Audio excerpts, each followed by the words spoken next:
This is a CBS2 update. I'm Dick Brennan. Fire engulfed 2 floors of the parking garage at the Kings Plaza shopping center this morning. It took almost 4 hours to completely get the flames controlled, and 250 firefighters responded. 17 people were hurt. 15 of those were firefighters, but none of those injuries are considered life-threatening. The smoke from the fire created a haze all around the area, as you can see there. Officials still don't know what exactly caused the fire, but they do know it started with one car that caught fire and then spread. One man was there as the fire broke out and grew. And I just heard a loud explosion, and I looked, and then after that, it's like you heard another explosion, and then after that, you just seen like a few minutes after, you seen a whole bunch of smoke coming out. Then it had popped up, and I started recording and stuff because it was like crazy. Inspectors in Brooklyn are now checking the garage to make sure the structure is sound. Dozens of New York City correction officers crowded the courtroom this morning. They were there to see an MTA maintenance worker charged with killing an off-duty correction officer. CBS2's Jenna DeAngelis has more from Queens County Criminal Court in Kew Gardens. 30-year-old Gifford Hunter came face-to-face with a judge today and correction officers, colleagues of the man he's accused of killing, 27-year-old Jonathan Narain. A packed courtroom waiting to hear Hunter's fate. I believe they have the wrong person. He has no criminal record. The MTA bus maintenance worker is accused of shooting Narain in his car in Richmond Hill Friday morning around 1:45, leaving him there, speeding off on a motorcycle. Narain was found unconscious at the wheel at the intersection of 120th Street and 103rd Avenue. The two were strangers, according to the NYPD, but had 2 encounters that morning, including a verbal argument, police say, captured on video. Police say that video helped them identify the bike and zero in on the suspect. Innocent is what he's supposed to say, but we know he's not innocent.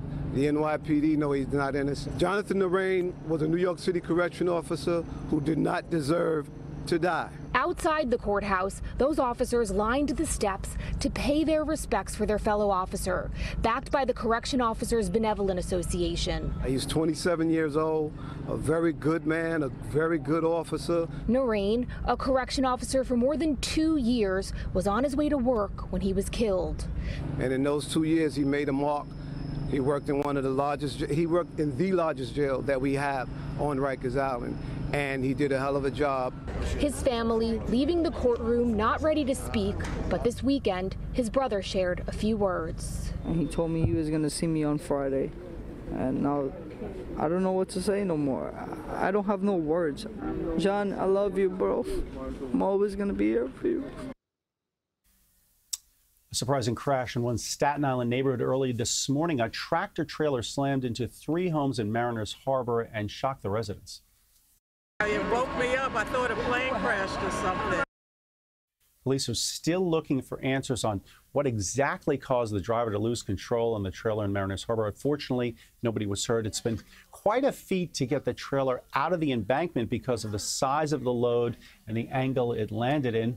The Department of Buildings is on scene to figure out if residents can get back into their homes today.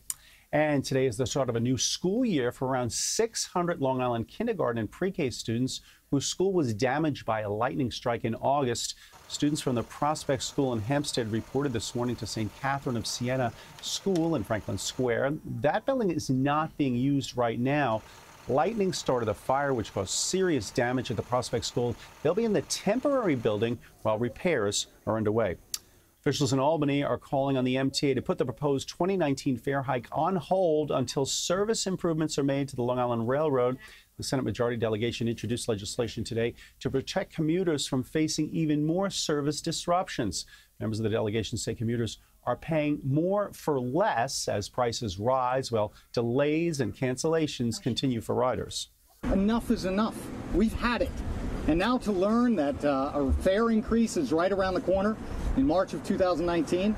Let's give the Long Island Railroad commuters the service they deserve and stop asking them to pay more for less. The 4% fare and toll increase is scheduled to take effect in March of 2019. The MTA says the fare hike has not yet been approved. A hearing is expected in the fall. Well, Florence now is weakened to a tropical depression, but flooding worries continue from the Carolinas to Virginia. Today, 15 members of the Red Cross Disaster Assistance Response Team, made up of current and retired members of the FDNY, are heading to North Carolina to help following the deadly storm. Now, here on the East Coast, we still see some residual effects starting this evening through the end of the week. And now here's John Elliott with a look at that. Hey, everybody, thanks for spending a little time with us. So here's the deal.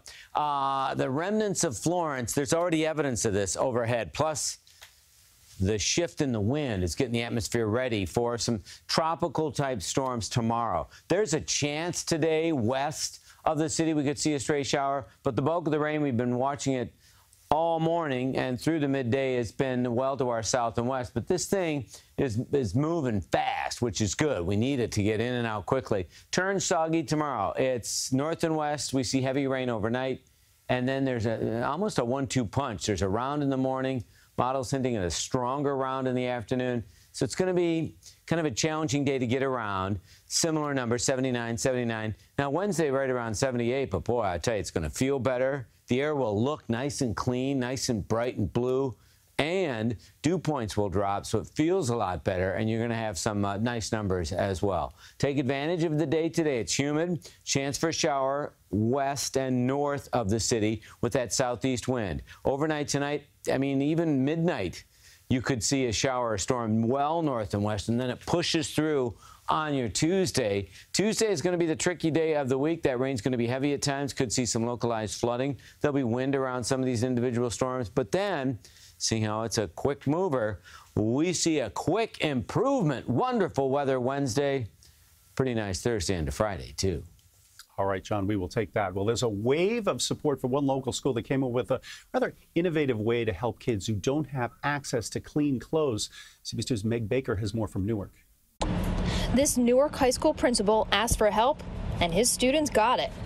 Wish that, yes. I'm 6'7", so this goes probably 20 feet back, if not more. He discovered that some students were not coming to school because they were being bullied because their clothes were dirty.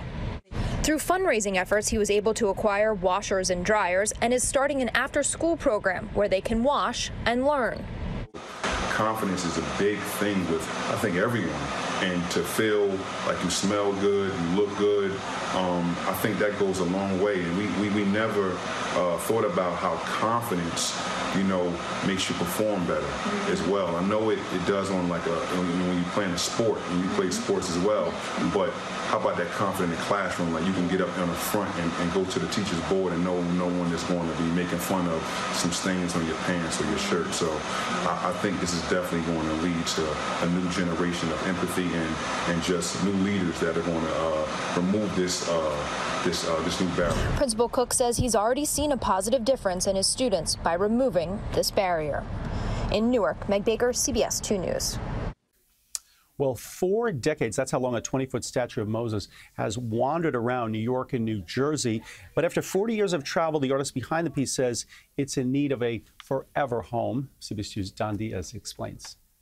Similar to the real Moses, this statue of him has been traveling for 40 years, but not through the desert, but rather New York and New Jersey. The Mawa woman behind this creation says he too deserves to find his promised land. It took Judith Peck a whole year to build the 20-foot statue.